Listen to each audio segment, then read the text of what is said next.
বন্ধু মানে অনেক আনন্দ, গাল ভরা হাসি, আর সবচেয়ে হচ্ছে প্রচুর প্রচুর রিল্যাক্সেশন।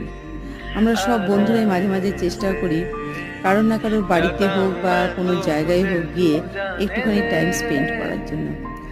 আজকে আমরা বাড়িতে, সোমার বাপের বাড়িতে আমরা এসেছিলাম, কারণ কাকিমা আমাদের অনেক দিন ধরেই বলেছিল আসার জন্য। তাই সোমার বাপের বাড়িতে আজকে এসেছি। আর কাকিমা আমাদের জন্য প্রচুর আয়োজন করেছিল। সবচেয়ে বড় যে কাকিমার ফেভারিট একটা জিনিস চাউমিন রান্না করেছিল। চাউমিনটা এত সুন্দর হয়েছিল খেতে, খুব খুব ভালো হয়েছিল। আর তার সাথে এত আইটেম করেছিল, সত্যি খাওয়া যাচ্ছিল না। মিতা দিয়ে আবার সমাপ্তিকেও একটু দিয়ে দিল। এতটা আমাদের সব মানে পেট ভরে গেছিল, তার মধ্যে ঘুগনি, মিষ্টি, কোনো কিছুই কাকিমা বাদ দেয়নি। খুব খুব আনন্দ করেছি। সবচেয়ে বড় কথা হচ্ছে সবাই মিলে একসাথে গল্প করা, কাকিমার সাথেও জমিয়ে আড্ডা দিলাম। আর যে যা পারলাম ফটো তো তুলতে